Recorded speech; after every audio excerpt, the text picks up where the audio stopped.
rencananya akan bertemu dengan Bu Anabel Galop untuk melihat bagaimana potensi dari tulisan ini ke depannya seperti apa gitu.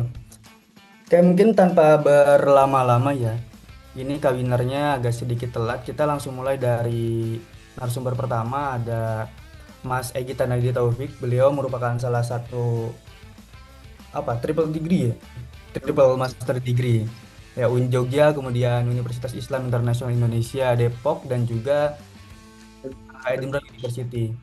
Ya, beliau sangat luar biasa sekali, publikasinya sudah sangat banyak di dunia jurnal, dan sekarang juga beliau menginisiasi jurnal bersama rekannya dengan isu dekolonisasi, sangat luar biasa sekali. Kita di sini akan mendengarkan bagaimana mungkin sejarahnya dan juga pengalaman beliau dalam dunia kepenulisan, dan bagi teman-teman yang punya banyak pertanyaan, mungkin bisa langsung ditulis di kolom chat dan nanti kita akan buka sesi pertanyaan setelah pemaparan dari narasumber. Oke, bisa langsung dimulai Mas Egi, waktu dan tempat dipersilakan. Oke, thank you. Aku tadinya nggak bikin PPT, cuman karena em, kayaknya ada waktu tadi sambil nunggu, akhirnya bikin bentar. Makasih teman-teman sekalian dan makasih juga untuk PPI London, Cambridge, Oxford untuk menginisiasi acara ya. Ini kayaknya pengalaman pertamaku sebagai narasumber acara di PPI. Kedua ding, yang pertama di Turki kemarin. Selain itu biasanya moderator aja. Ya, Mas Wildan, makasih buat introduction-nya.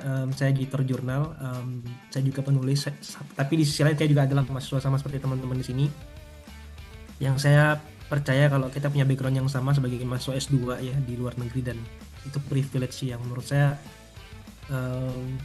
tiada tandingannya, karena itu akan jadi buruan dari para peneliti di Indonesia gitu, berkolaborasi dengan para mahasiswa diaspora Indonesia yang ada di luar negeri. Itu biasanya teman-teman akan selalu diajak.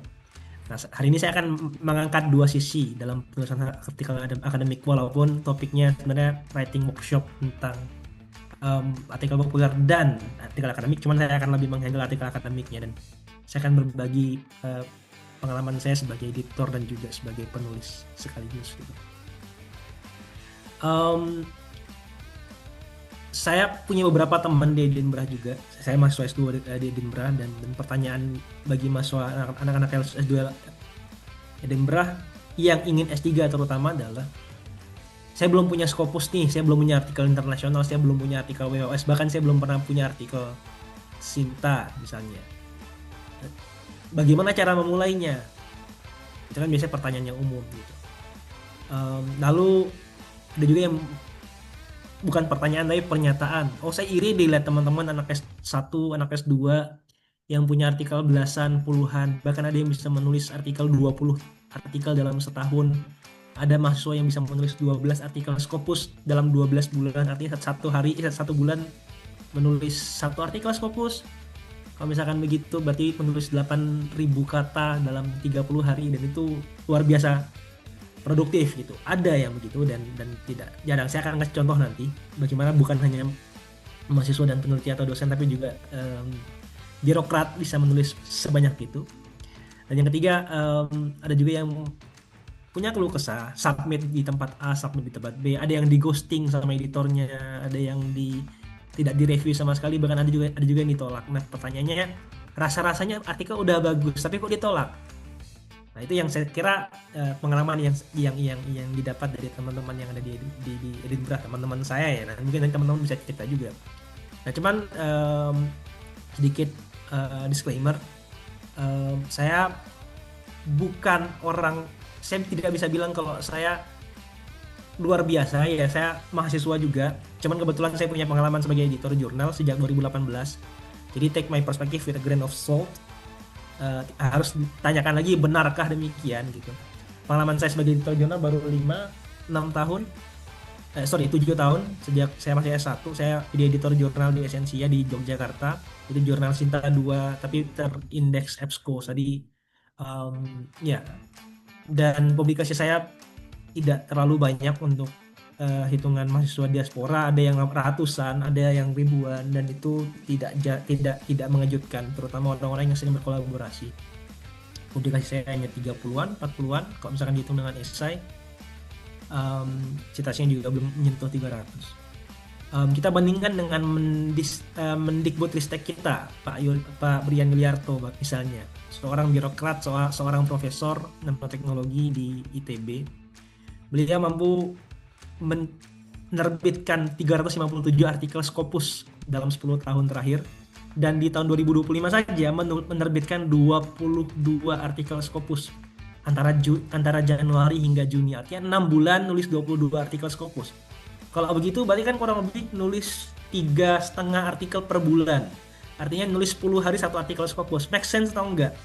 Maybe yes, maybe no, mungkin iya, mungkin enggak, ada caranya, tapi kita juga bisa skeptis, apa benarkah demikian gitu. Benarkah seorang birokrat bisa menulis artikel Scopus 10 hari satu gitu, dan bagaimana caranya?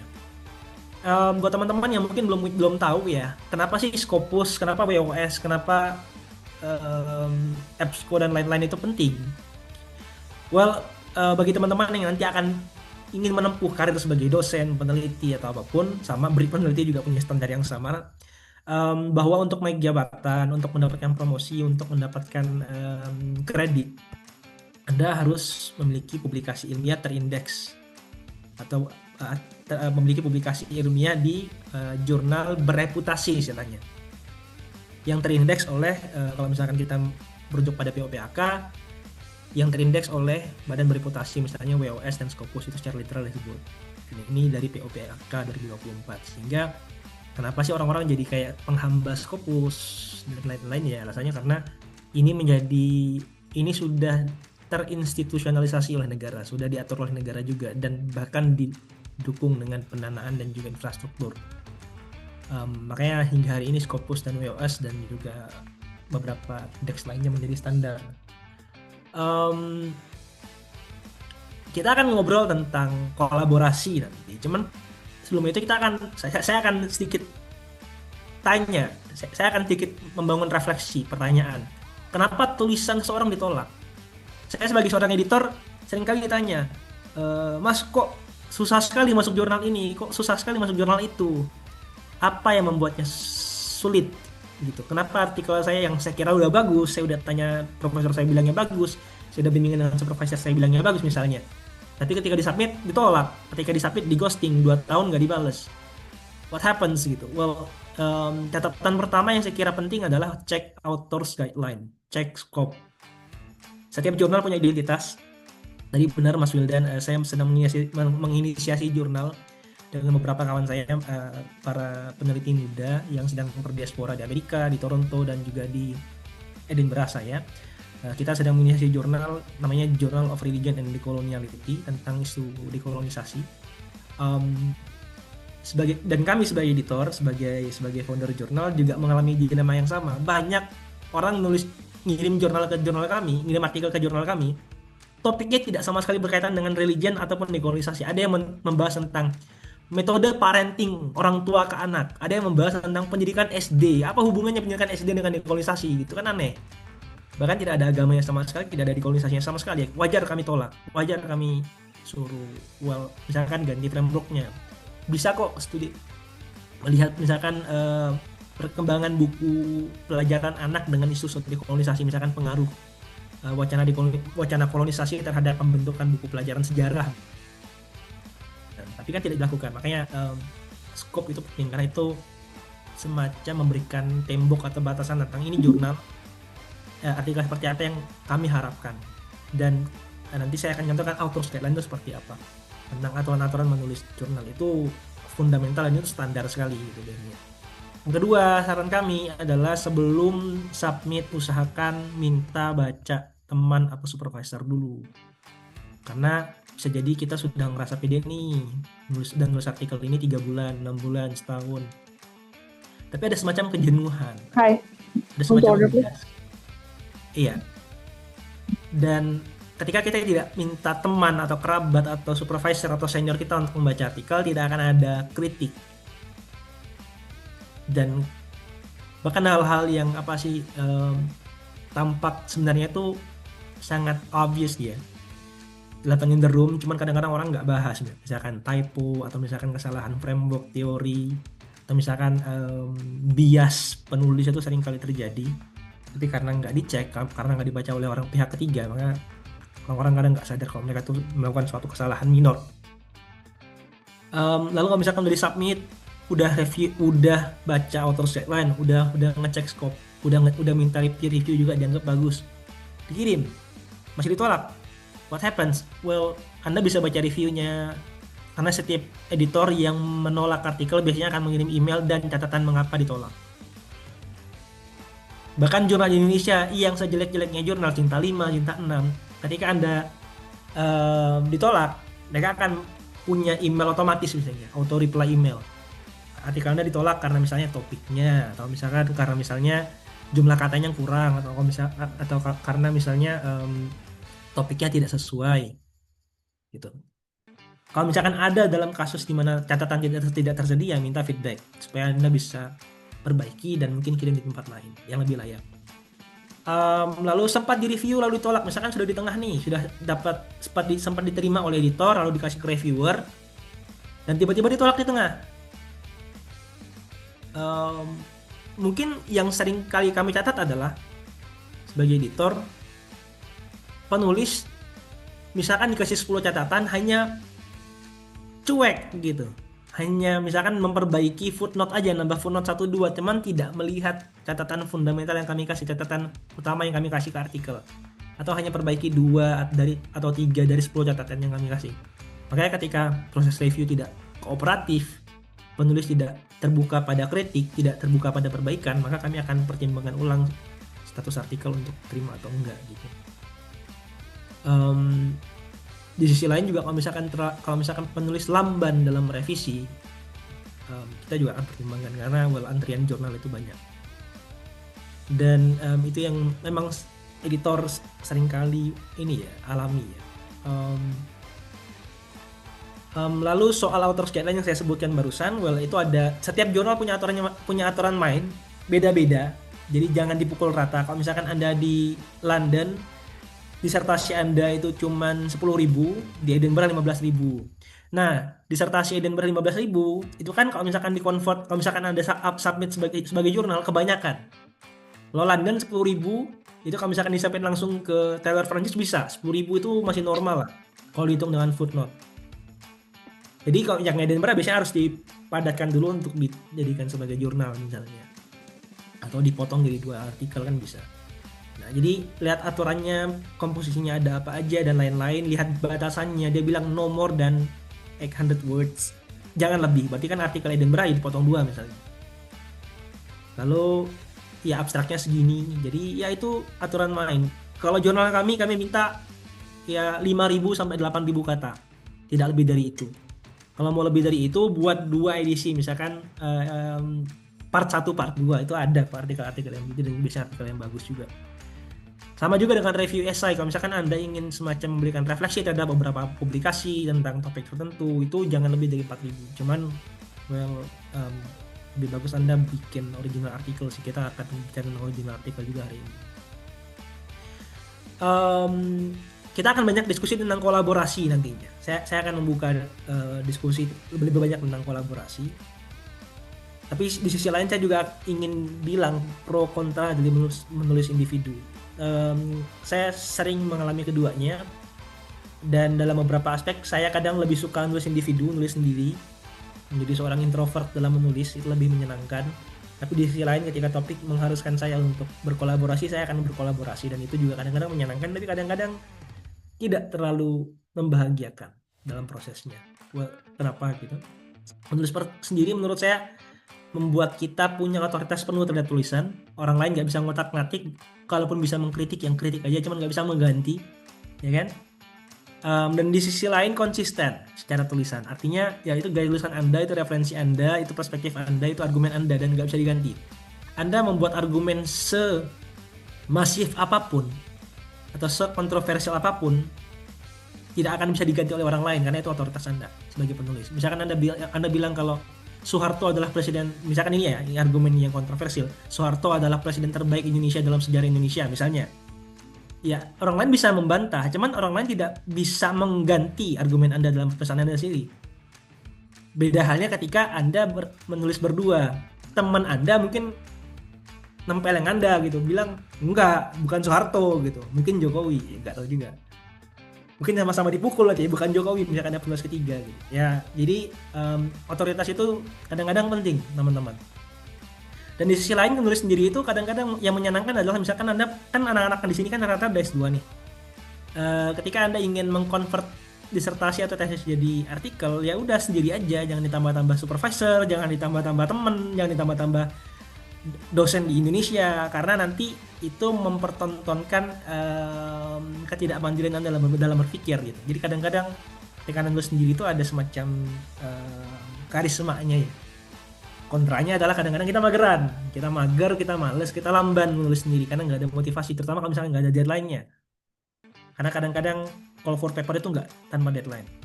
Di sisi lain ya tadi yang saya bilang, ketika nulis sendiri tidak ada kritiknya, tidak ada yang mengingatkan kalau kita itu salah misalnya, dan monoperspektif, tidak kaya dalam perspektif.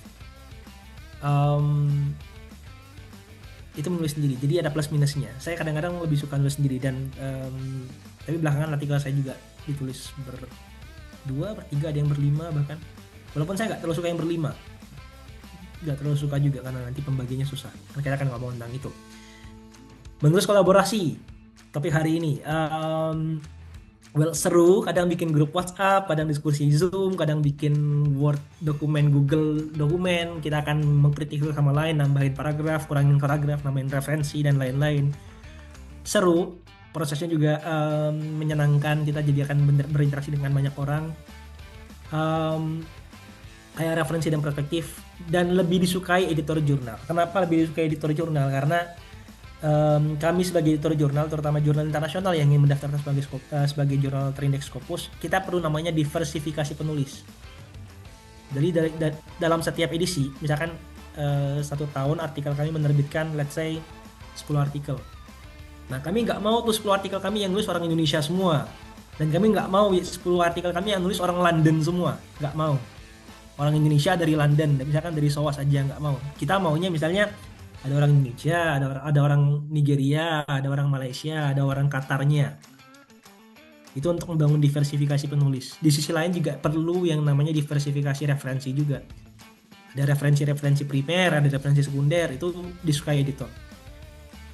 Dan kolaborasi biasanya menghadirkan kekayaan referensi dan kekayaan penulis itu. Kalau sendiri enggak, ya sendiri aja. Tapi kontranya, minusnya adalah kadang-kadang lama selesai.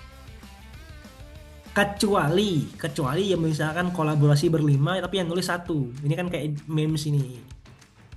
Ada yang ngerjain 99%, ada yang bantu doa, ada yang bantu support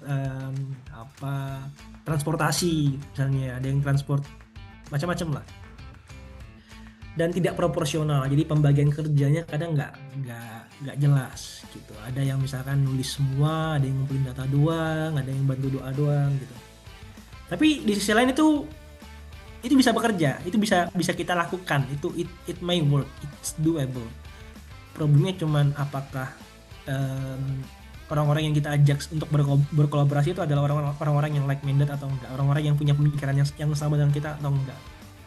Sebagai contoh saya ngasih 2 ide nih. Ide pertama adalah ide tentang 5 orang 5 artikel. Ini yang sering saya perhatikan di beberapa circle dosen-dosen di daerah sekarang. Ini saya nggak bisa bilang ini salah, cuman saya tidak melakukan itu, artinya saya tidak membenarkan ya. Untuk saya lakukan pribadi. Ini konsep 5 orang 5 artikel misalnya adalah, misalnya saya Egi, saya punya teman A, B, C, D. Egi menulis 1 artikel, topiknya misalnya lingkungan. B menulis topik tentang sejarah, C tentang gender, D tentang tafsir, E misalkan tentang apa. Nah, nanti kita akan tukar nama. Egi di artikelnya akan jadi penulis pertama, B, C, D, E jadi penulis 2, 3, 4, 5. Nanti di B penulis pertama, Egi jadi penulis kedua, yang C, D, E penulis 3, 4, 5. Artikel C penulis pertama dengan topiknya tentang gender, Egi jadi penulis ketiga, penulis B jadi penulis keempat misalnya, dan di rolling. Jadi ini ide yang sering dilakukan sekarang, tapi menurut saya ini tidak tidak truthful karena mengklaim authorship ya, karena kan kita kayak ngeklaim kalau kita berkontribusi walaupun berkontribusi cuma review. Nah, teman-teman di beberapa jurnal internasional itu ketika kita submit atau ketika kita melakukan proses review, kita akan ditanya oleh reviewer atau editor gitu. Anda punya review, Anda punya author 5, Anda punya penulis 5.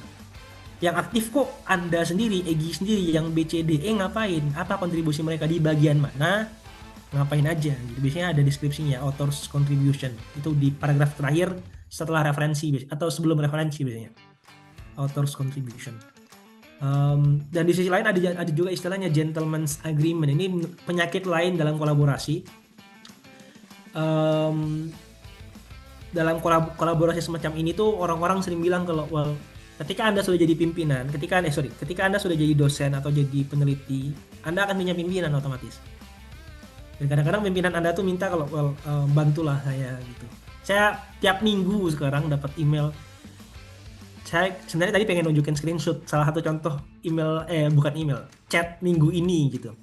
Ada email, ada chat yang menyebut, Mas Egi, saya mau dong jadi penulis kedua atau penulis ketiga, saya perlu bayar berapa? Itu gentleman's agreement namanya.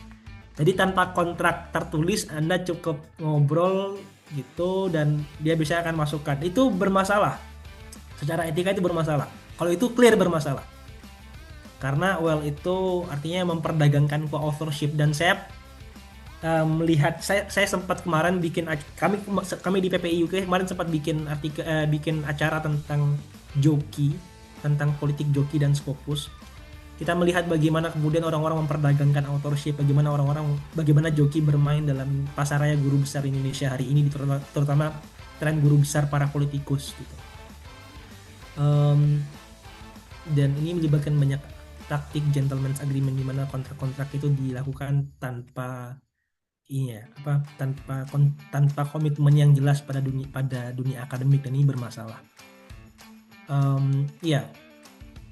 Jadi kolaborasi bisa, tapi dengan catatan teman-teman, kolaborasi yang proporsional, kolaborasi yang penuh komitmen dan multi perspektif, bukan kolaborasi yang pragmatis gitu ya. Ini yang saya bilang kemarin di acara kami di PPI UK dengan tentang efek kobra publikasi ilmiah. Jadi di mana orang-orang mencari jalan pintas dengan mencari joki, dengan co-authorship, gentleman's agreement, dan lain-lain sebagainya. Ini bermasalah, dan ini yang membuat Indonesia mendapatkan citra buruk dalam dunia akademik internasional, dan tercatat sebagai negara nomor 2 sedunia dengan publikasi terbanyak di jurnal Predator, karena ada supply chain relations di situ. Ada banyak orang yang ingin terbit Scopus, dan banyak jurnal-jurnal juga yang akhirnya membuat jurnal predatory untuk mengakomodir orang-orang yang ingin cepat Scopus, orang-orang yang ingin cepat publikasi kolaborasi tapi tidak jelas seharusnya. Di sisi lain teman-teman, ada tadi menulis individu, ada menulis juga kolaboratif, ada yang ketiga adalah menurut saya menulis institusional. Jadi ini menulis untuk institusi atau untuk atap kita. Nah, mungkin atap-atap teman-teman ada yang LPDP, ada yang BIB, ada yang dari kampusnya, ada yang dari perusahaannya. Nah, prosnya apa? Jelas itu cuan. Prosnya itu cuan. Jadi gampang dicairkan, dan itu membuat orang jadi cepat lebih semangat. Agak pragmatis juga, tapi di sisi lain ini bisa tetap etis dengan catatan. Bisa individu dan kolektif juga. Dan pros utamanya adalah ini memiliki deadline dan cepat selesai. Kontranya mungkin ini kompetitif, jadi ini bisa diambil dalam bentuk research grant, call for paper, LKI, dan lain sebagainya. Ada juga dana publikasi LPDP, BIB yang bisa diklaim ya untuk publikasi S2 misalnya. Tapi dengan catatan tadi ini kompetitif. Biasanya kan kalau misalkan publikasi di jurnal Q2, Q1 itu selain dari dia, kita akan berkompetisi dengan para penulis lain di luar sana untuk menerbitkan di jurnal yang sama. Ada juga dengan istilah antrian. Jadi misalkan sebuah jurnal memiliki kemampuan untuk menerbitkan 20 artikel dalam setahun. Tapi yang sampai di artikel itu ada 400. Artinya kan ada antrian yang terbentuk nih. Misalkan berarti kan dalam 3 tahun dia jurnal hanya bisa menerbitkan 60 artikel, sedangkan tiap tahun ada masuk 1.200 artikel. Dan biasanya antrian-antrian semacam ini membuat persaingan semakin tinggi gitu untuk menulis artikel yang berkualitas. Saya berhenti di sini dulu. Kita akan banyak diskusi tentang kolaborasi saya kira. Dan memang saya membuat pernyataan yang bold tentang kolaborasi, tapi saya akan tutup dengan satu pernyataan yang kemarin kami dapatkan di PPI UK di acara efek publikasi ilmiah. Salah satu narasumbernya Prof. Iswandi Syahputra, sekarang itu staf sus Kemenak, yang menulis artikel di Kompas, bilang kalau 90% kolaborasi penulisan artikel ilmiah di Indonesia itu bermasalah. 90% penulisan publikasi, 90% kolaborasi itu tipu-tipu. Nah, benarkah demikian? Dan 10%-nya seperti apa sih? Nah, kita mungkin akan diskusi tentang itu. Terima kasih. Baik, terima kasih banyak Mas Egi atas pemaparan materinya yang sangat luar biasa. Tapi sebelum kita membahas terkait tadi pernyataan dari siapa Prof. Irwandi Saputra ya terkait 90% kolaborasi tipu-tipu itu, kita akan mendengarkan pemaparan dari Kak Binar terlebih dahulu, baru nanti setelah itu kita buka sesi pertanyaan dan diskusi. Dan buat teman-teman yang punya pertanyaan ataupun mungkin yang ingin disampaikan, bisa ditulis di kolom chat terlebih dahulu ya.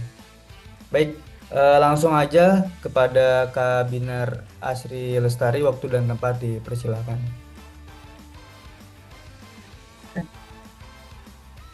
Suaraku kedengaran nggak ya, teman-teman?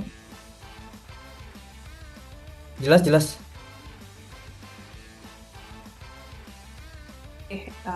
Gerabak gerubuk. Mungkin ntar aku izin matiin kamera sebentar, sama apakah boleh slide-nya di-share-kan Kak Wildan atau Kak Tara?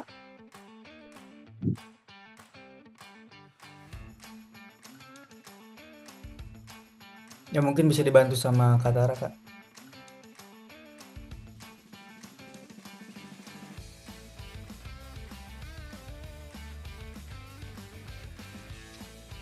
Sebentar, sebentar.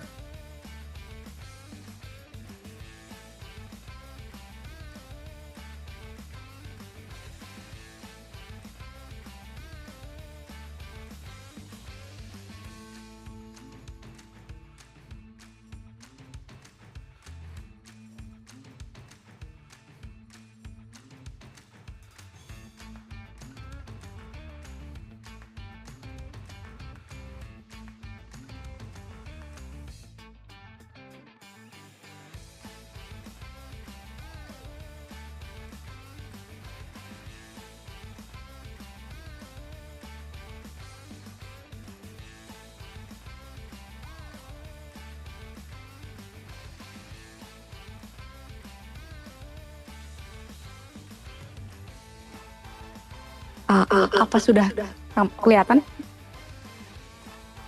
Sudah, oke. Makasih Kak Tara sudah dibantu share.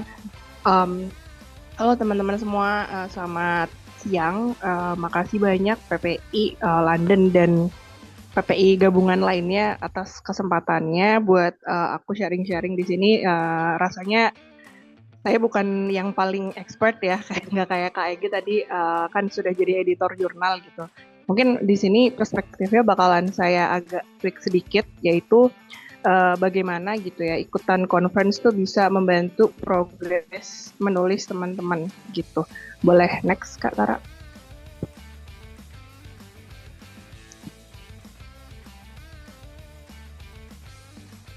Oke, bentar. Ini sorry. Gimana caranya buat lihat screen ya? Oke. Ya, jadi perkenalan, nama saya Binar Lestari, panggil aja Binar. Jadi di sini sebenarnya mau nunjukin bahwa satu, background saya nggak linear. Jadi S1 saya psikologi di UI, terus sudah pernah S2 juga MPP di SGPP Indonesia, terus sekarang lagi ngambil master lagi di SOAS gitu. Pekerjaannya juga demikian gitu. Saya kebanyakan kerja di NGO, terus di lembaga pemerintah, tapi yang bukan sebagai ASN seperti itu. Jadi mungkin untuk ngasih perspektif berbeda teman-teman. Jadi saya bukan dosen, saya bukan orang yang menulis untuk angka kredit gitu. Jadi mungkin ada bedanya dengan banyak teman-teman di sini seperti itu. Next Kak Tara. Nah, tapi mungkin untuk building credentials, ini tulisan yang sudah pernah diterbitkan. kebetulan dua-duanya masih di Indonesia gitu ya, karena saya sebelumnya belum pernah ya yang jurnal internasional atau proceeding internasional masih on progress. Dua-duanya diterbitkan di PTN di Indonesia itu UGM sama IKJ untuk tema yang sangat berbeda juga gitu. Yang satu tentang policy advocacy di isu plastik, yang satu lagi di AI dan seni seperti itu. Next Kak. Nah ini kalau yang ini adalah tulisan populer gitu ya, jadi tidak terpaku dalam pakem jurnal atau akademis, tapi lebih tulisan populer yang nanti mungkin akan sedikit dibahas juga. Yang ini adalah proyek kolaboratif seperti itu. Next. Nah kebetulan gitu ya, sebenarnya ini unplanned sih, tapi kayak waktu Katara menawarkan saya untuk jadi speaker di kesempatan ini tuh saya jadi refleksi gitu kayak lumayan banyak juga ya ternyata tahun ini saya ikutan conference yang unplanned gitu, nggak terlalu distrategikan, maksudnya kayak kenapa saya harus ikut gitu. Nah ini ada 3 yang sudah kejadian, jadi di British Museum, di WU Vienna, terus di University of Manchester. Next Kak. Yang keempat kemarin baru saya presentasikan sih, harusnya saya ada di Florence tapi karena Schengen-nya habis jadi saya presentasi online. Kemudian yang bukan terakhir sih sebenarnya, tapi yang kelima itu akan ada di SOAS. Next Kak. Nah kenapa gitu, maksudnya kayak akhirnya ketika saya refleksi juga kenapa sih sebenarnya perlu gitu ya, apa seseorang tuh ikutan conference gitu. Sebenarnya sih sesimpel kalau dari saya pribadi pengen showcasing my ideas gitu, bahwa kadang-kadang kan kita misalnya saya di SOAS gitu, yang jurusannya sama kayak saya tuh nggak ada yang sesama orang Indonesia gitu misalnya kayak gitu, atau di beasiswa saya juga nggak ada yang ngambil jurusan culture atau seni gitu. Jadi kadang sebenarnya butuh teman yang tukar pikiran, butuh teman untuk mengomentari research kita yang memang dari bidang yang sama gitu, atau bahkan mungkin lebih expert. So the point yang kedua gitu, komen ini atau feedback ini penting saya rasa, karena biar kita reality check gitu. Kadang apalagi di soshum rasanya semua hal akan rentan dengan subjektivitas, dan kita kadang agak ngadi-ngadi aja gitu, nempelin arah teori untuk penjelasan yang kita inginkan. Nah kalau ikutan conference gitu biasanya peers-nya itu adalah either PhD student, postdoc, atau bahkan professors gitu. Jadi mereka akan dengan senang hati ngasih kita feedback dari expertise yang mereka punya. Lalu masuk ke poin ketiganya, of course networking. Jadi supaya kan ibaratnya kita udah di UK gitu ya, udah di London. So my mission is always like making the most of it. Dan salah satunya adalah dengan kenal orang sebanyak-banyaknya yang like-minded gitu. Jadi mungkin tadi kayak Egy sempat ngomong tentang kolaborasi segala macam, itu bisa dicapai gitu ya dengan ikutan conference ini seperti itu. Yang keempat ini sudah deadline yang lebih tangible, lebih dekat gitu kan. Kadang conference tuh pasti deadline-nya nggak selama itu ya, mungkin sebulan 2 bulan, dan pasti misalnya dalam konteks disertasi gitu, misalnya disertasi kan baru disubmit September, tapi kayak gue ada conference yang harus di-present bulan Maret nih gitu. Jadi apa namanya, pressure untuk bikin preliminary resultnya ditulis duluan gitu. Terus kemudian ya future collaborations, grants, job opportunity, sampai yang terakhir jalan-jalan. Di conference ini ya teman-teman bisa milih itu dilaksanakan di US atau di negara-negara lainnya gitu. Next.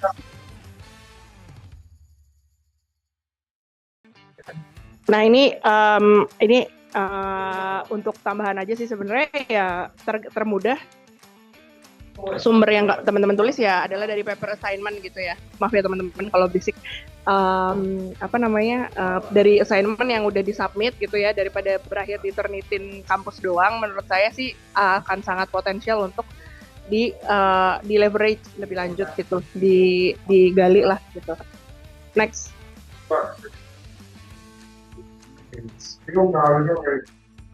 Nah, sebenarnya banyak juga yang sering nanya ke saya, dapat info conference itu dari mana? Kebetulan kalau saya tuh ya alhamdulillah punya mentor yang sering menginfokan info conference yang relevan sama topik saya gitu.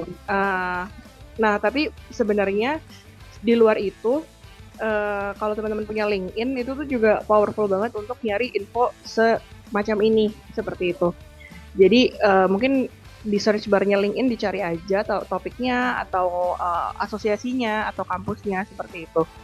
Kemudian ini agak old school sih, ada mailing list. Jadi kalau teman-teman subscribe ke mailing list kampus atau hal-hal lain kayak misalnya saya kan di Creative Economy gitu ya, ada Association of Creative Economy International kalau nggak salah, itu juga ada info-info demikian gitu. Jadi keep your eyes saja kalau emang minat gitu. Jadi either waiting atau nyari aja sih sebenarnya. Biasanya there is always a conference for everything I think. Jadi tapi biasanya waktunya agak gimana ya, agak lama ya, kayak misalnya conference yang saya ikutin tahun ini itu biasanya saya daftarnya pas paruh waktu kedua tahun lalu gitu. Jadi mungkin kalau misalnya yang S2-nya 2 tahun atau lagi PhD atau sebenarnya I think kayak as long as teman-teman masih punya koneksi dengan kampus nggak apa-apa sih masih pakai afiliasi kampus, tapi correct me if I'm wrong gitu. Next. Nah ini poinnya. Jadi sebenarnya dari satu riset itu teman-teman bisa nulis ke banyak versi gitu ya. Jadi nggak harus jurnal, in my opinion gitu. Jadi jurnal itu memang salah satu bentuk terbaik untuk publikasi akademis tentunya. Tapi sebenarnya kalau memang tujuannya adalah for the sake of the knowledge itself gitu ya, bisa dimulai dari ya udah nulis abstrak aja dulu. Terus misalnya teman-teman udah nulis si papernya sebagai tugas kuliah atau apa gitu, bisa ditulis aja dulu atau diubah dalam bentuk presentasi untuk ikutan conference. Yang terakhir sebenarnya yang ini aku nggak tahu pendapat teman-teman yang lain seperti apa, tapi sebenarnya kadang kita kekurangan tulisan yang bisa diakses dalam tanda kutip oleh masyarakat gitu, oleh masyarakat awam. Jadi yang dengan bahasa yang mudah dimengerti, dengan mungkin barrier untuk mengaksesnya tuh nggak susah gitu. Misalnya diterbitin di media online atau di media cetak, atau mungkin teman-teman punya personal blog, Medium, itu juga sebenarnya bagus gitu untuk di-cultivate karena teman-teman sebagai cendekiawan gitu ya di bidangnya masing-masing, saya rasa punya, bukan kewajiban sih, tapi kayak sebetulnya akan lebih baik jika ilmu-ilmu teman-teman ini bisa diakses juga oleh orang-orang yang tidak mempelajari ilmu tersebut gitu. Next. Nah ini mungkin agak teknis ya. In case teman-teman belum pernah atau penasaran prosesnya gimana. Jadi intinya sih kalau untuk conference itu sebenarnya gampang in my opinion gitu. Jadi as long as teman-teman bisa bikin abstrak, you can apply in any conferences. Terus abis itu kalau udah keterima, ya teman-teman bikin presentasinya dalam bentuk PPT. Abis itu ya udah dapat feedback gitu. Jadi menurutku daripada gitu ya feedbacknya hanya dalam bentuk email, akan sangat menyenangkan ketika kita hadir di suatu tempat dan bisa bertukar pikiran langsung gitu. Mungkin ini karena saya extrovert juga kali gitu. Next. Nah seperti tadi saya bilang, sebenarnya riset itu harus sudah selesai 100% gitu. Maksudnya kayak udah selesai ditulis, udah kesimpulan, dan misalnya kayak dalam konteks tesis atau disertasi udah dapet approval atau kayak final remarks gitu dari dosen gitu, tuh nggak harus. Jadi justru menurut aku conference ini bagian dari teman-teman menyelesaikan riset itu sendiri in my opinion gitu. Next. Nah, kalau emang nggak harus selesai, jadi bentuknya kayak gimana gitu kan. Jadi sebenarnya menurut saya, as long as ada abstraknya yang tadi disubmit, gitu. Jadi sebenarnya idenya tuh tentang apa sih, pakai teori apa, backgroundnya apa, hasilnya seperti apa gitu. Terus ada backgroundnya, jadi contextualize the problem gitu ya.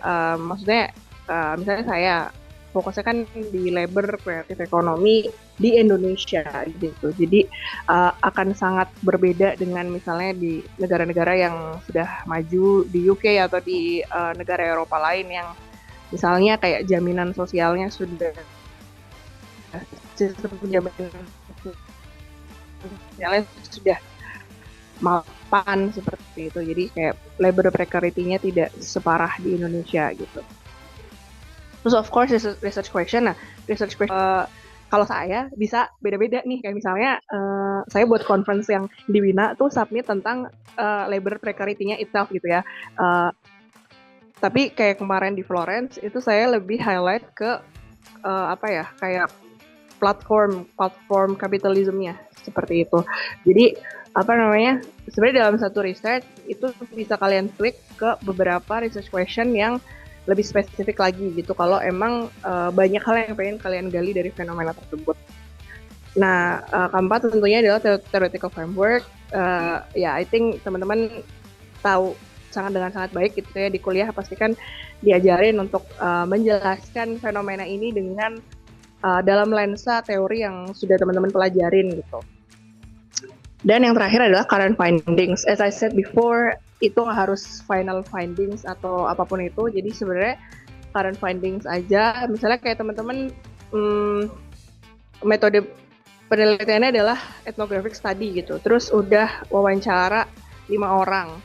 Ya udah kayak kalau dari situ udah bisa dijabarkan hasilnya, bisa aja gitu. Jadi you don't have to like finish all the stuff gitu.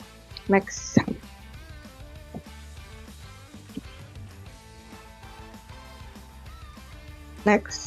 Sorry.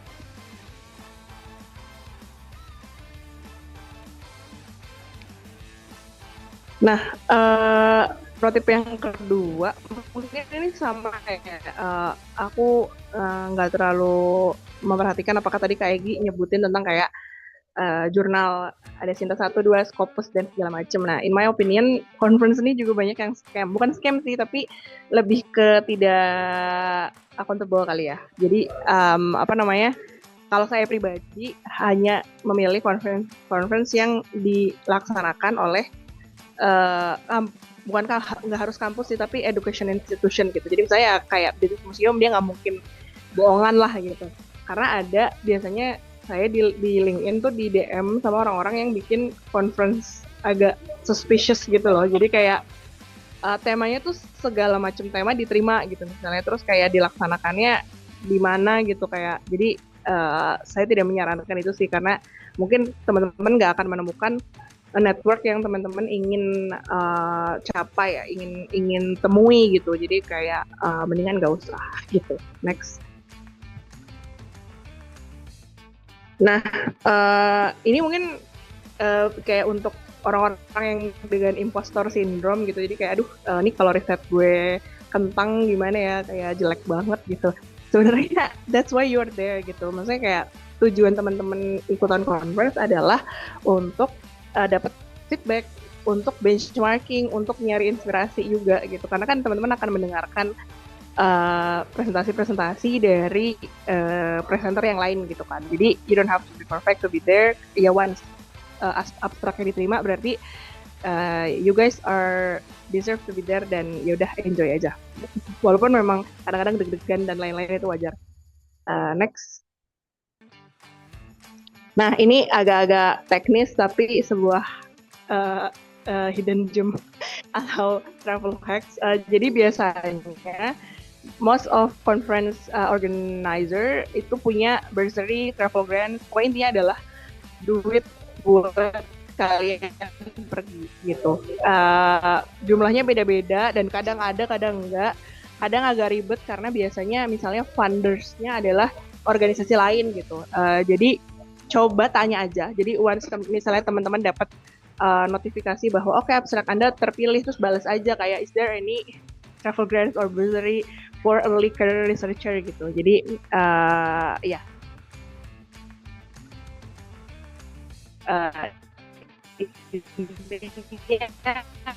dicoba gitu. Maksudnya nggak usah malu. Maksudnya kayak karena teman-teman menurut aku sih punya hak untuk itu. Next. Walaupun catatan nggak semuanya emang punya ya, jadi ya terserah kalau misalnya nggak jadi kesempatan networking gitu. Jadi seperti tadi udah aku bilang, ini adalah suatu ajang arena untuk networking yang tepat gitu. Maksudnya kayak untuk teman-teman mau mengembangkan khasanah keilmuan teman-teman sendiri. Next. Nah, lantas apa nih gitu, maksudnya kayak emang kesana kemari London Conference tuh hasilnya apa gitu. Nah, of course di sini konteksnya kan adalah penulisan dan menghasilkan karya tulis seperti itu ya. Jadi biasanya setelah selesai conference itu organizernya akan email teman-teman untuk menawarkan apakah mau menulis kalau dalam ini di proceeding gitu ya. Jadi sebenarnya aku sendiri juga agak kurang fasih tentang perbedaan proceeding, jurnal, dan segala macam. Nah, tapi biasanya kalau conference itu memang proceeding seperti itu. Biasanya organizer udah punya deadline yang sangat rigid gitu ya. Terus kriterianya seperti apa gitu. Misalnya kayak berapa terus bahkan ada yang udah sampai punya template dan segala macam. Jadi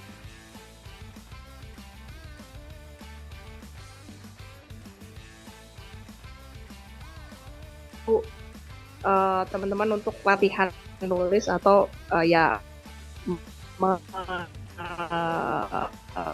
menambah kredibilitas gitu. Next Kak, boleh Kak? Boleh next? Next lagi aja. Nah, ini sebenarnya belum yang tadi. Jadi intinya sih setelah teman-teman submit, teman-teman akan dapat feedback gitu ya. Feedbacknya tadi kayaknya Kak Egy juga sudah sempat touch di situ, kayak intinya back and forth sih bisa lumayan back and forth dalam waktu sebulan 2 bulan, kayak editor akan punya feedback atas tulisan teman-teman, akan sebenarnya editor berhak untuk nge-tweak apapun itu. Jadi dari segi format, dari segi teori mungkin gitu. Pokoknya saya agak lupa ingat sih, tapi ya nurut aja. Kalau misalnya memang mau terbit, ikutilah apa maunya editor gitu.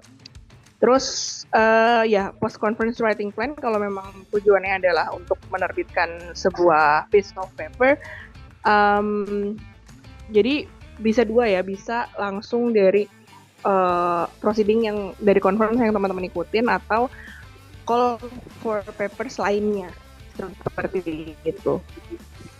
Jadi of course ini teknis dan teman-teman mungkin tahu lebih baik gitu, build writing habit aja misalnya minggu sejam atau 2 jam gitu, dan find an accountability partner. Jadi cari teman-teman yang emang nulis juga, atau ya tadi misalnya kayak kayak gue dari conference mau ketemu teman orang-orang yang memang bertujuan untuk nulis bareng, maksudnya nulis bareng tidak dalam satu paper ya, tapi kayak bersama-sama menghasilkan tulisan gitu. Itu disarankan untuk teman-teman jadi accountable dan tidak miss the deadlines gitu.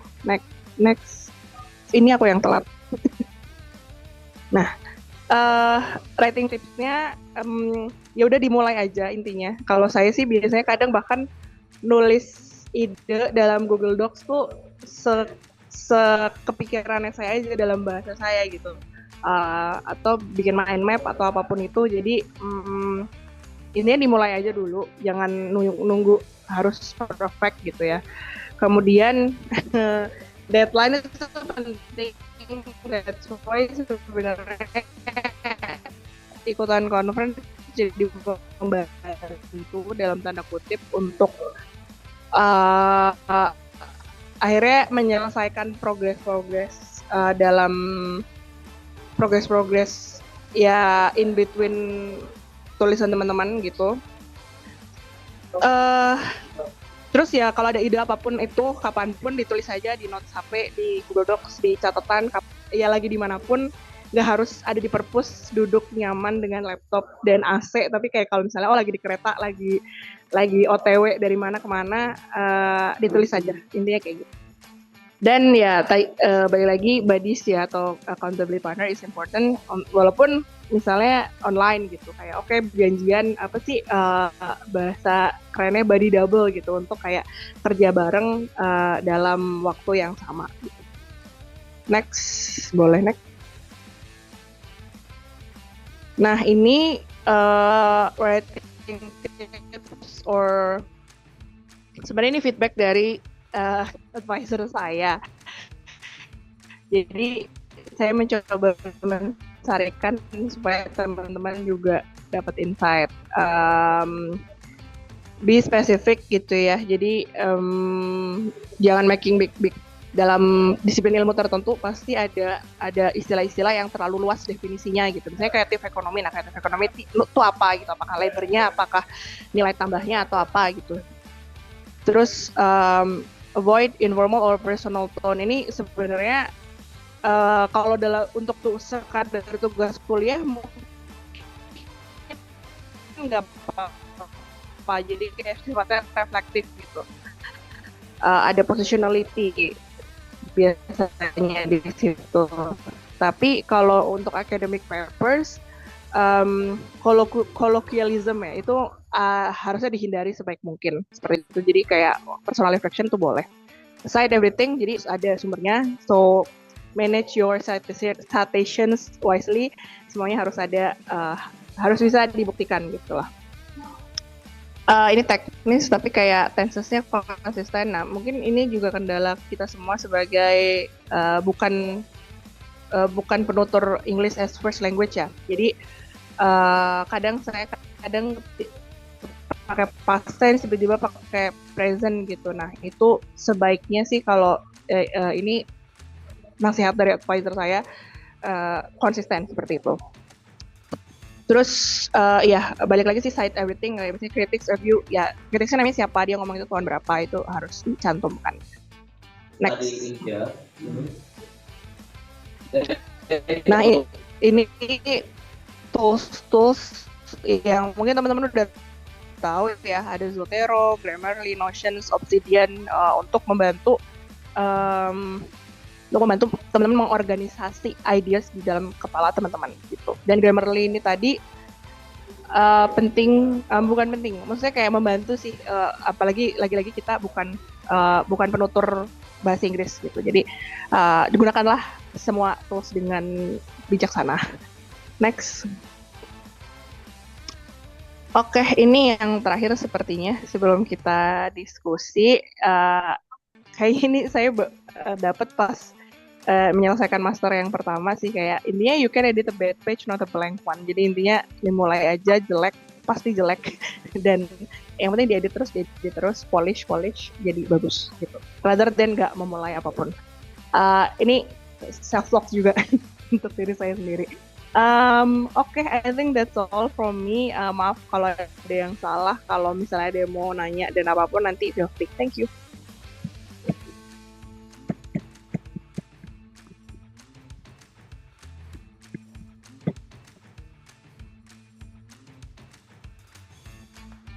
Baik, terima kasih banyak Kak Binar atas pemaparan materinya, sangat luar biasa ya. Dari kita ikut konferensi jadi punya banyak ide dan juga punya banyak networking. Karena apa namanya itu, yang mungkin apa yang tadinya tidak pernah kita pikirkan itu dapat ide-ide baru dari ikut konferensi seperti itu. Oke, langsung aja kita masuk kepada sesi berikutnya, yaitu tanya jawab atau diskusi. Jadi teman-teman yang punya pertanyaan bisa langsung raise hand di Zoom ini. atau ditulis di kolom komentar di chat. Kita buka dengan 3 pertanyaan terlebih dahulu.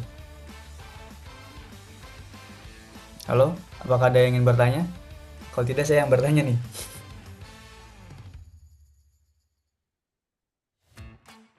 Oke, sambil menunggu pertanyaan dari teman-teman, saya ada pertanyaan nih untuk Mas Egi dan juga Kabiner terkait referensi ya, ataupun jurnal terkait gitu. Karena beberapa dosen saya di SOAS itu menyarankan untuk tidak mensitasi referensi dari jurnal-jurnal Southeast Asian karena kredibilitasnya yang dipertanggungjawabkan, yang perlu dipertanyakan dan tidak bisa dipertanggungjawabkan. Karena mungkin banyak sekali kejadian-kejadian eh, jurnal predator ya di Indonesia ini, bagaimana mereka mengutip atau mencatut orang-orang internasional untuk akreditasi jurnal-jurnal yang ada di Indonesia. Nah, langkah sebenarnya ya dari Mas Egi ataupun dari Kabiner terkait permasalahan jurnal ataupun etika penulisan di Indonesia itu tuh harusnya seperti apa agar kita juga dalam menulis jurnal ataupun kredibilitas jurnal ini bisa dipertanggungjawabkan pertama, dan tentu karena mungkin saking banyaknya jurnal di Indonesia ya, ini jadinya agak sedikit membingungkan mana jurnal yang benar-benar kredibel dan juga mana jurnal yang sekedar jurnal gitu. Terima kasih. Nanti sambil nunggu dari teman-teman, silakan mungkin dari siapa dulu ya. Oke, saya dulu ya Mas Wildan. Makasih untuk pertanyaannya. Pernyataan dosen di Eropa berarti ini bahwa hindari pengutipan-kutipan mengutip artikel di Asia Tenggara. Ini mempertontonkan model supremasi baru kan. Jadi kalau dulu kita dijajah karena jangan nikahi orang-orang Asia Tenggara, jangan bekerja di sana, jangan nikahi orang-orang Afrika, mereka kasta rendah. Ya, itu sekarang model supremasi baru menurut saya. Dan bentuk stereotyping terhadap khasanah dan tradisi intelektual yang ada di dunia global south gitu ya. Tapi apakah kita tidak bermasalah? Jelas kita bermasalah. Kita bisa melihat ini sebagai otokritik juga gitu. Tradisi intelektual Indonesia bermasalah, banyak joki, banyak jurnal predator, banyak jurnal gak jelas, jurnal Sinta 2, Sinta 1 bahkan diperdagangkan. Anda bisa beli jurnal artikel Scopus di Indonesia dengan harga 10 juta, tidak mahal, sangat murah. Jadi itu masalah juga yang hari ini kita hadapi. Belum lagi masalah pencatutan nama. Saya sekarang mungkin hampir 2 hari sekali melihat kasus pencatutan nama penulis luar negeri dalam jurnal-jurnal Indonesia. Orang-orang yang nggak berkontribusi sama sekali, bahkan nggak kenal siapa co-authornya, tiba-tiba dimasukkan. Hanya karena mungkin membantu memberikan catatan, ngasih review, membacakan. Ya itu bermasalah sekali. Tapi apakah semua jurnal begitu? Saya kira enggak. Jadi ini bentuk kritik juga terhadap terhadap ekspresi supremasi Eropa hari ini ya, terhadap tradisi intelektual di Asia Tenggara. Banyak sarjana-sarjana besar kok, bahkan yang bisa dibandingkan dan bahkan bisa dibilang superior dalam beberapa aspek kajian. Jadi itu satu poin. Tapi di sisi lain kita juga punya poin ya. Mungkin kalau saya disuruh untuk mengambil hikmah atau mengambil pesan dari yang disampaikan dosennya Mas Wildan tentang hati-hati memilih referensi adalah supaya tidak mensitasi sembarangan. Jangan satu kalimat citasi. Saya di UIN Sunan Kalijaga, saya meneliti tentang 60 tahun tradisi sitasi dalam studi Quran tentang kajian pasca strukturalisme, dan saya mencatat bahwa ada kelatahan dalam kesarjanaan internasional dalam menggunakan teori-teori yang mereka nggak tahu istilahnya. Mereka tahu namanya keren, tapi mereka nggak paham itu istilahnya apa, artinya apa, atau sejarahnya bagaimana. Contoh misalkan sosialisme, intertekstualitas, pasca strukturalisme, pasca modern.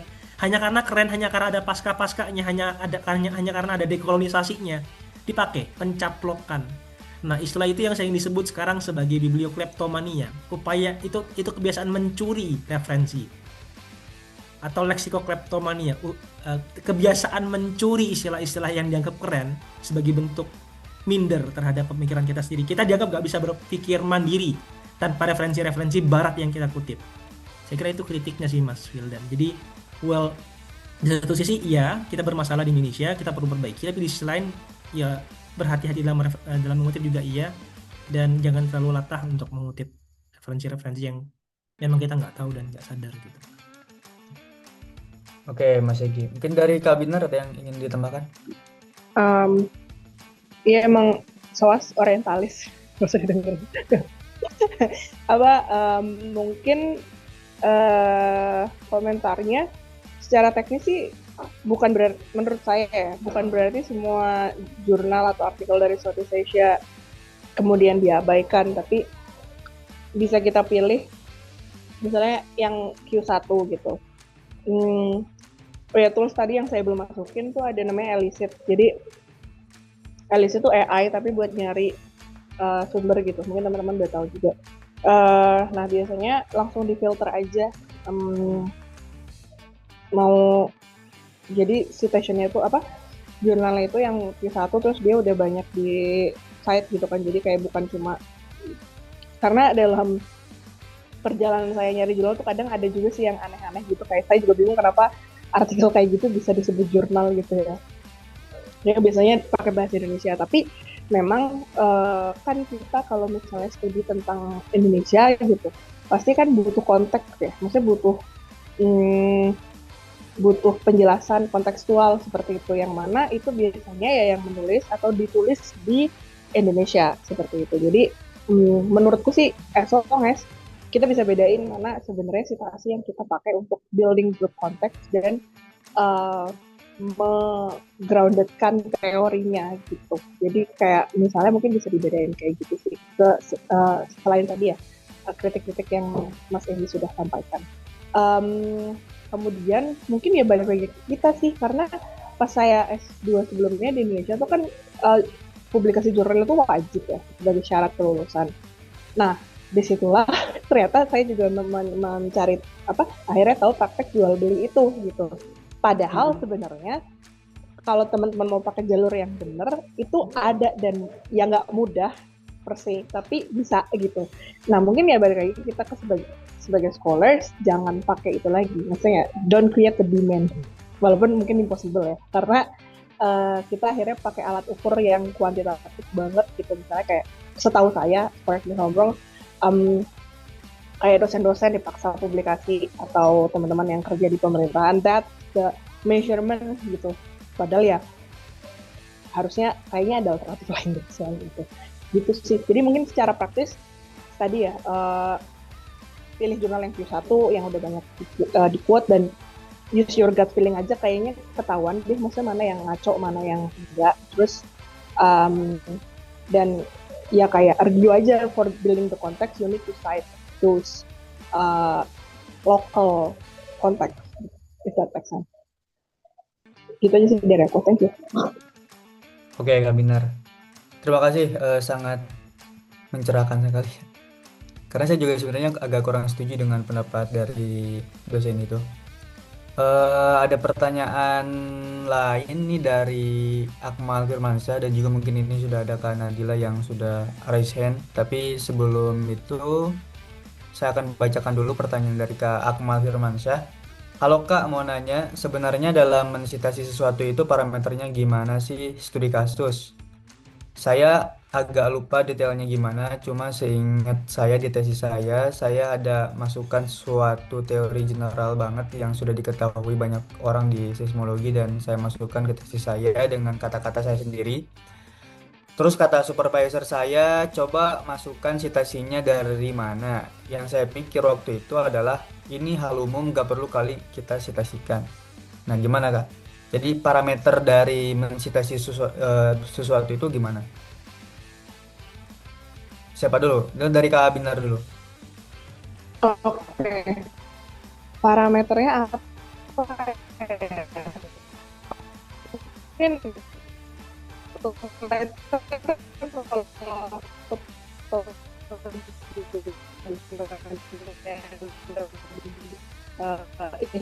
ya. Tapi emang gitu sih, Jadi awal aktivitas gitu kan. Jadi waktu itu misalnya kayak kita mau bikin kalimat orang Indonesia segitu siapa. Jadi kayak walaupun itu umum, karena mungkin ada beda kayak to state the simple fact rather than itu opini kamu atau hasil analisis kamu yang tidak butuh citasi adalah hasil analisis dan pendapat kita. Tapi kayak kalau misalnya kita mau mendukung pendapat dan hasil analisis itu dengan teori atau hasil studi yang lain, itu harus disitasi sih memang. Mungkin kayak gitu jawaban yang lebih baik. Oke, silakan Kak Egi. Oke, makasih Mas Akmal. Terkait catatan dari supervisornya, saya kira saya setuju ya. Jadi kalau misalkan Mas Akmal memasukkan sebuah teori, walaupun itu teori yang misalkan kita udah sama-sama tahu gitu, misalkan ada istilahnya kan teori heuristik atau teori itu dalam sejarah, dalam studi sejarah misalnya dalam studi apa tuh umum sekali. Itu tetap harus dimasukkan. Itu tujuannya apa sih? Tujuannya untuk membangun mindfulness dan academic integrity. Artinya kita sadar kita tuh bukan Mas Akmal yang buat teori itu gitu. Itu artikel, bukan Mas Akmal yang buat teori. Jadi bukan tiba-tiba Mas Akmal membuat teori baru out of nowhere tanpa berangkat dari kerangka teori sebelumnya, walaupun obvious ya. Orang akan langsung tahu. Cuman dengan memasukkan referensi yang sangat basic itu, orang-orang jadi sadar dan tahu gitu. Nah, dalam studi kami di Sosum juga seringkali gitu Mas, kita lupa nyebut misalkan konsep Marxis tentang bourgeois, konsep Weber tentang ruang, itu kita juga sering lupa gitu. Dan itu catatan yang juga kami kritik ketika kami menemukan artikel-artikel semacam ini gitu. Ada juga sebaliknya, mengutip nama misalkan Weber atau nama siapa, orang-orang yang Durkheim dan orang-orang yang klasik sekali yang pemikirannya orang udah gak baca lagi sekarang, tapi dapat dari sumber sekunder, itu juga bermasalah. So, saran saya ketika ingin mengutip teori yang sangat basic bahkan, coba cari sumber primernya. Itu catatan dari saya biasanya kalau misalkan ada artikel yang masuk dan punya problem dalam theoretical framework-nya. Tapi kalau misalkan Mas Akmal punya tujuan ingin bilang kalau ya ini teori basic Mas, teori yang general banget semua orang udah tahu dalam kajian ini, tapi saya punya teori sendiri, nah itu beda cerita tuh. Itu beda cerita. Nah, kalau misalkan begitu, Mas tinggal bilang, ini teori A, B, C, teorinya si A, si B, si C begini. Nah, teorinya Akmal Firmansyah begini, yang D. Tapi bedanya ini. Itu nggak apa-apa. Dan itu biasa dilakukan kok. Bahkan dalam tesis disertasi juga biasa. Ya gitu. Oke, baik Mas Egi. Tapi kalau misalkan kita mau ngebantah teori kan orang-orang bikin teori itu udah basisnya, udah epistemiknya udah padat gitu. Terus kita mencoba untuk menggugurkan dengan pendapat pribadi basisnya asumsi, itu gimana? Sangat memungkinkan, terutama kalau misalkan kita punya data empiris. Entah dengan hasil penelitian di lab, entah dengan penelitian lapangan, entah dengan wawancara. Durkheim punya penelitian yang bombastis tentang sosiologi kan, tentang masyarakat aborigin. Tapi kan dia nggak pernah ke Australia. Sangat gampang membantah teori grand dia tentang masyarakat aborigin. Kemudian bagi orang-orang yang antropolog misalkan di Australia, ya sama halnya dengan orang-orang yang misalkan menggunakan teori-teori keren tapi tidak punya basis epistemologis yang clear misalnya, itu juga gampang dibantah gitu. Di sisi lain juga kadang-kadang kita tuh gini, teori baru bisa muncul bukan hanya karena ada data empiris, tapi juga karena ada celah dalam teori sebelumnya. Misalkan ada teori sosiologi agama, tapi sosiologi agama ini tidak mengakomodir misalkan masyarakat indigenous gitu ya, masyarakat yang tidak masuk dalam kategori religion per se. Misalkan dia dalam definisinya masuk dalam kategori agama, cuman bukan religion, karena epistemologi religion dan agama saja sudah beda sebenarnya. Bisa seperti itu. Mungkin kita juga bisa akan respon ke pertanyaannya tadi, ada yang mau nanya Mbak Nabila dan juga Mbak Tara ya. Iya ya. Oke, terima kasih. Lanjut ke pertanyaan berikutnya. Ini ada 2 pertanyaan lagi. Mungkin ini juga kita keep untuk pertanyaan terakhir ya. Sebelum masuk ke pertanyaan dari Katara, saya berikan kesempatan untuk Kak Nadila menanyakan. Silakan. Baik, terima kasih Kak. Izin off cam ya Kak. Izin bertanya. Jadi pertanyaan saya itu terkait tentang penggunaan AI. Jadi beberapa kali tuh sebelumnya saya lumayan sering kalau misalnya parafrase kalimat yang berbahasa Inggris tuh supaya agak lebih akademik tuh pakai Quillbot atau kayak Kak Binar bilang tadi kayak Grammarly gitu kan. Itu tuh sebenarnya secara etika menulis apakah nggak bagus atau gimana? Atau mungkin cuma akan berpengaruh ke AI checkernya atau gimana Kak? Terima kasih. Oke, silakan siapa dulu? Mas Egi dulu. Mas Egy dulu deh, kayaknya lebih. Ya, Mas, Kak Binar dulu apa? Dulu ya Kak Binar dulu. Itu juga sebenarnya banyak orang beropini pasti ya ini tools yang baru, kita masih apa ya, figuring it out lah gitu. Tapi menurut saya sih sebenarnya waktu saya dijelasin di SOAS kenapa sebenarnya penggunaan AI itu tidak disarankan, ada yang menarik tuh karena biasanya AI itu bias gitu, bias Western, bias English speakers gitu. Jadi memang ada, karena kan ya seperti kita tahu machine learning dia di feeding data-data yang biasanya banyakan dari global north gitu dan lain-lain gitu ya. Jadi mungkin mindful aja sih gitu. Dan tadi ya tergantung dalam proses mana sebenarnya. Kalau dalam proses misalnya baru submisi pertama dan lain-lain, saya rasa beda-beda sih. Kayak kalau Quillbot itu kan bisa dia fully, bahkan kadang konteksnya berubah gitu ya. Kayak teman-teman bisa bikin tulisan apa setelah dimasukin ke Quillbot, kalau nggak salah saya udah lama sih nggak pakai Quillbot, beneran jadi beda gitu artinya dan konteksnya, karena dia bakal pakai kata-kata yang mungkin agak fancy tapi sebenarnya nggak menjelaskan konteksnya seperti itu. Dan sebenarnya kalau dalam konteks akhirnya penulisan ilmiah atau jurnal dan lain-lain, nggak tahu sih, ini in my opinion ya, mungkin Kak Egy punya pendapat yang lain. Justru nanti kita ada proses editing yang sebenarnya membantu kita reflect juga, maksudnya bukan berarti kita menyerahkan tugas penulisan kepada editor, tapi kayak feedback dari editor itu memberikan kita masukan sebenarnya tulisan kita nih sampai mana sih dalam tanda kutip. Maksudnya kayak apakah sudah cukup ilmiah, apakah sudah cukup menjelaskan. Nah dari situ, dari proses feedback itulah kita bisa akhirnya memperbaiki tulisan kita seperti itu. Menurutku sih in my opinion nggak apa-apa, tapi be mindful aja. Maksudnya jangan menyerahkan semua tugas kita ke AI gitu lah. Jadi kayak kalau itu memang kita not sure, kayak misalnya oh ini gue harusnya pakai kalimat yang seperti apa, dan lagi-lagi itu menurut saya sih sebenarnya malah nggak apa-apa ya, karena kan kita bukan penutur asli bahasa Inggris. Jadi alat AI itu membantu gitu. Tapi balik lagi, kalau misalnya kita terlalu sering menyerahkan tugas itu kayak AI, jadi kita jadi nggak pinter gitu. Jadi kalau ada quote kayak AI itu not replacing but augment our ability gitu. Jadi expanding our ability rather than substitute our task gitu. Semoga semoga menjawab. Silakan kayak gitu. Silakan Mas Oke, Egi. terima kasih Kak Nadila. Kalau saya pribadi ya, kita di PPI UK pernah bikin polling kecil-kecilan Kak, tentang penggunaan AI dalam pendidikan tinggi terutama. Dan temuannya menarik gitu. Jadi kita bikin semacam spektrum ya. Kalaupun kita menggunakan AI, sejauh mana kita menggunakan AI? Ada yang menolak banget, ada yang setuju banget. Nah, tapi temuan kami karena karena bukan informan sih ya, respondennya adalah masyarakat terdidik.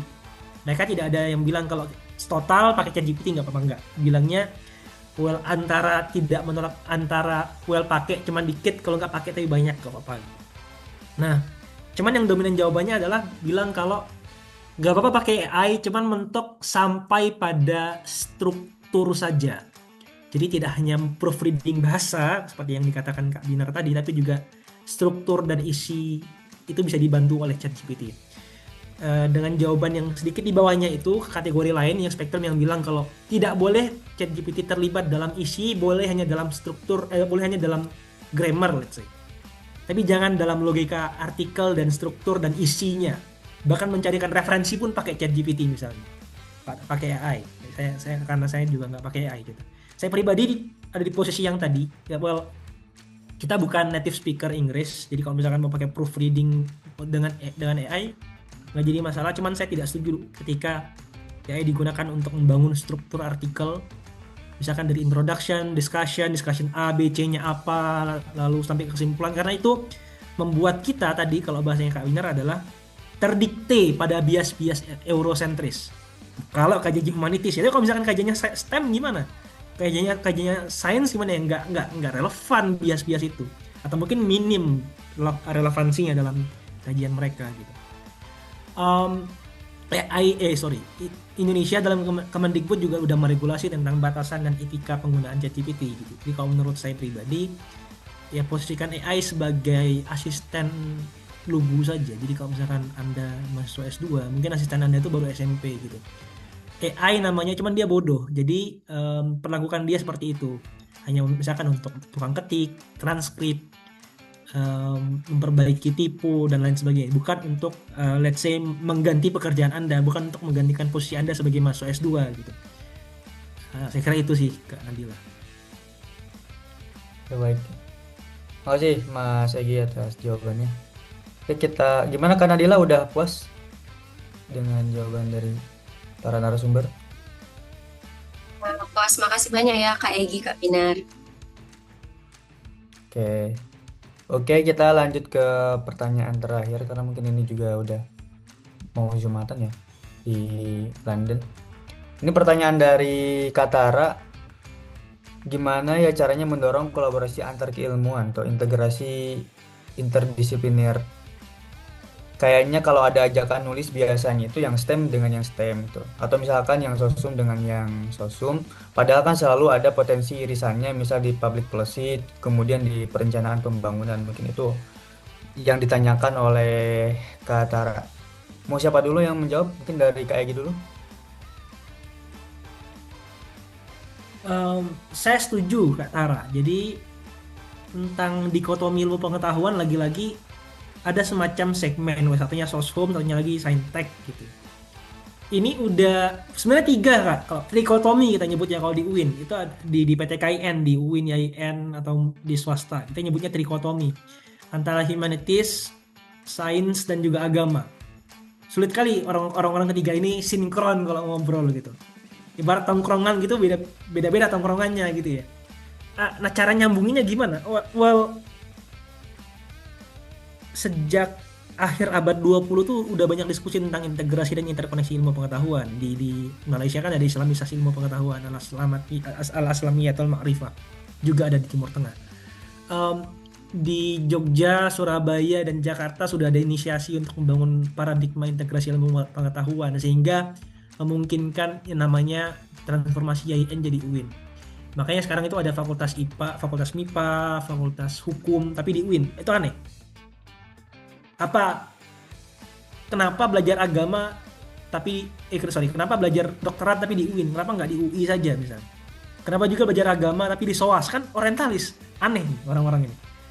Ya tapi itu terjadi karena itu membuka peluang untuk integrasi ilmu pengetahuan dan paradigma. Jadi tidak lagi monodisiplin, tidak lagi mono perspektif, tapi kaya dia nuance. Saya kasih contoh nih. Di UIN Jogja itu kemarin ada kompetisi integrasi ilmu pengetahuan. Salah satu yang saya perhatikan ketika COVID itu ada satu artikel yang mengkuantifikasi iman korban pandemi saat pandemi 19. Itu kalau nggak salah 50 orang yang dikuantifikasi imannya. Jadi itu artikel yang keren. Di Edinburgh ini ada teman sekelas saya yang membahas tentang perdebatan konsep kausalitas dalam fisika modern dan ilmu kalam. Ilmu kalam itu ilmu filsafat tentang metafisika Islam gitu ya. Juga bisa kita lihat tentang misalkan nanoteknologi dan juga misalkan tentang ada juga yang bahas tentang di AI juga ada yang berusaha ada yang menggunakan ilmu komputer untuk nge-track siapa yang mengarang kitab Nahjul Balaghoh, apakah itu betul Ali bin Abi Thalib atau bukan. Itu menggunakan komputer. Jadi itu sangat memungkinkan, tapi lagi-lagi Anda harus terbuka, Anda harus kreatif, Anda harus keluar dari kotak-kotak the box gitu. Dan ya jangan main sama anak-anak satu circle aja. Pandora Box. Oke, Kak Binar silakan. Mungkin aku jadi pengen cerita tadi ya, yang satu buku, satu handbook yang pernah aku co-write dengan banyak orang, yang Think Policy, is it? Ya, lupa namanya. Think Policy Handbook. Jadi di situ kan kita bahas banyak case studies gitu. Yang saya tulis waktu itu adalah tentang pajak UMKM. Nah, ternyata pajak UMKM itu sudut pandangnya nggak bisa dari ekonometri doang, karena erat kaitannya dengan behavioral economics gitu. Jadi kayak perilaku orang, kenapa dia mau bayar pajak, kayak gitu. Kita di situ bahas loss aversion, bahas apa segala macam. Nah, di bab-bab yang lain juga lebih unik lagi tuh, kayak misalnya bahas cukai minuman berpemanis, itu udah ranahnya FKM dan ekonomi gitu. COVID juga ada kesehatan gitu. Nah, forum-forum kayak gitu mungkin emang masih jarang ya di Indonesia gitu. Salah satunya adalah dari kerendah hatian kita untuk berbicara tentang apa yang kita pelajari dengan bahasa yang bisa dimengerti banyak orang gitu. Jadi kadang kita nyaman dengan istilah-istilah yang sudah, karena kan memang sangat spesifik gitu ya. Misalnya kayak udah ada suatu kata yang mewakili sebuah konsep yang jelimet untuk dijelasin dalam bahasa awam gitu, kayak loss aversion gitu. Kayak orang yang belajar psikologi atau behavior economics udah ngerti, tapi kayak kalau ngejelasin ke teman-teman yang belum pernah baca mungkin akan takes 5 menit lebih lama lah. Nah, 5 menit lebih lama itulah yang sebenarnya kita butuhin untuk menjembatani interdisipliner itu, karena di kehidupan nyata banyak masalah itu ya harus dilihat dengan sudut pandang interdisiplin gitu. Mungkin jadi ingat gitu, mungkin kayak nanti kalau PPI London mau leverage, ada hal yang namanya system thinking. System thinking tuh ngelihat problems dari berbagai sudut pandang. Jadi kayak ngelihat problem itu kayak value chain gitulah. Saya juga tidak ahli di situ, tapi mungkin nanti bisa dicari tahu. Kalau nggak salah, British government itu mewajibkan ASN-nya untuk mempelajari sistem thinking ini gitu. Jadi biasanya sih walaupun memang dengan segala hormat banyak teman-teman yang berada pada ranah teori gitu ya, dan itu bagus banget, nggak apa-apa, memperkaya hasanah, tapi biasanya riset interdisipliner ini akan flourish kalau kita udah bahas masalah real world problem gitu. Jadi biasanya akan nyambung tuh, kayak semua hal bisa disambungin menurut saya, ekonomi, psikologi, STEM, engineering dan segala macam. Asal tadi ya kayak kita bisa mau bukan dumb down sih, tone down our language ke teman-teman yang memang seumur hidupnya belum pernah belajar itu ya, sebagaimana kita sebagaimana saya misalnya seumur hidup tidak belajar agama secara formal gitu kan. Jadi kayak itu apa sih artinya gitu. Jadi kayak perlu itu sih. Dan biasanya akan thriving kalau ada real world problem yang mau kita bahas rather than just theory. Thank you.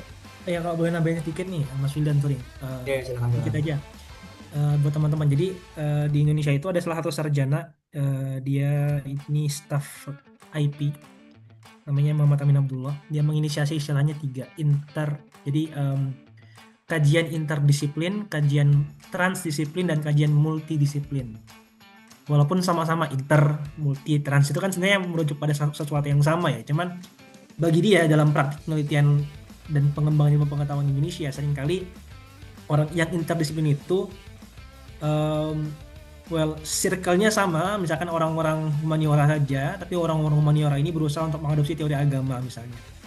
Jadi mereka itu interdisipliner, tapi tetap orang-orangnya itu aja, orang-orang humaniora aja. Mereka nggak mau menyapa, mereka nggak mau bertegur dan beramah tamah dengan sarjana-sarjana agama atau sarjana-sarjana saintek. Mereka tetap kerja sendiri. Nah, model semacam ini tuh bentuk arogansi, cuman itu tahap awal interdisipliner, kajian-kajian yang lintas disiplin. Ada juga yang trans ini tadi berusaha sebaliknya, dia berusaha untuk menyapa. Jadi misalkan kolaborasi antara satu anak-anak mahasiswa fisika, mahasiswa kedokteran misalnya, dengan mahasiswa jurusan public policy, itu bisa. Untuk misalkan membicarakan tentang public policy, saya nggak tahu pembentukan nuklir di Iran misalnya, berapa ambang batasnya dan lain-lain, saya nggak tahu. Em, yang ketiga, multidisiplin itu juga tidak hanya melibatkan sarjana, karena ini lagi-lagi bentuk kritik juga ya, tapi selain sarjana juga non-expert, birokrat, masyarakat adat misalnya, dilibatkan dalam penelitian. Bukan sebagai subjek, bukan sebagai narasumber, tapi sebagai orang yang terlibat sebagai produsen pengetahuan juga.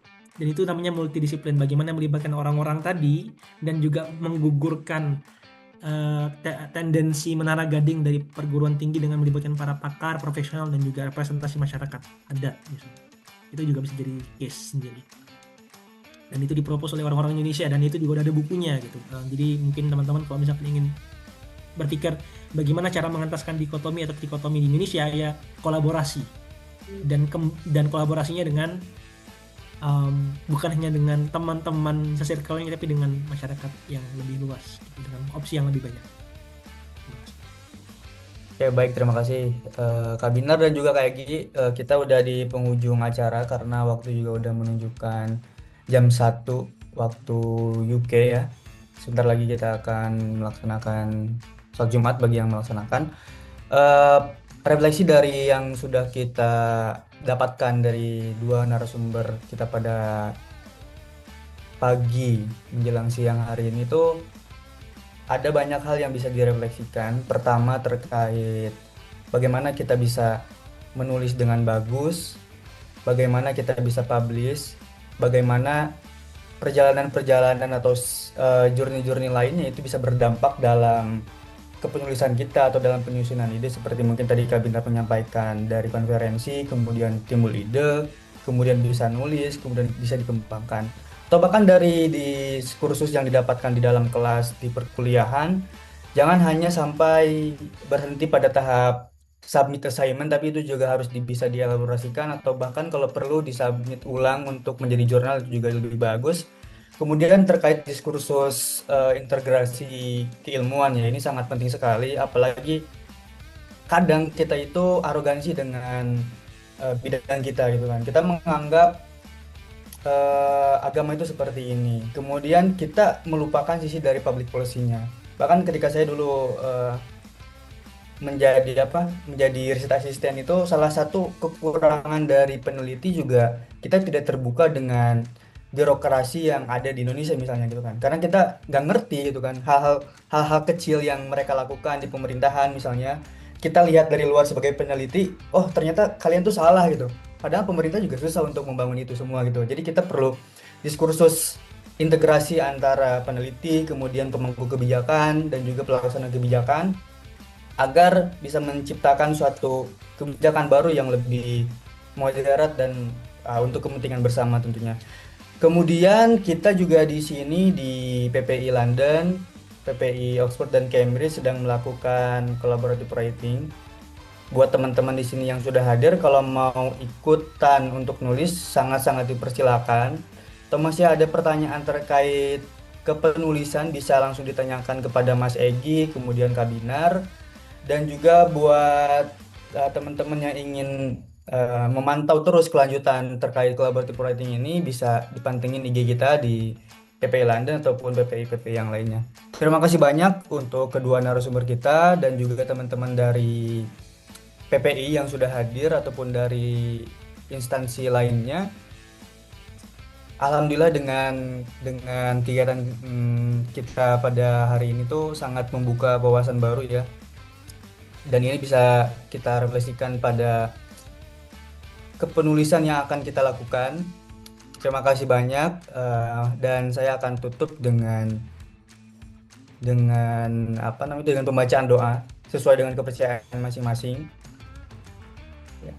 Silakan untuk berdoa sesuai dengan kepercayaannya masing-masing.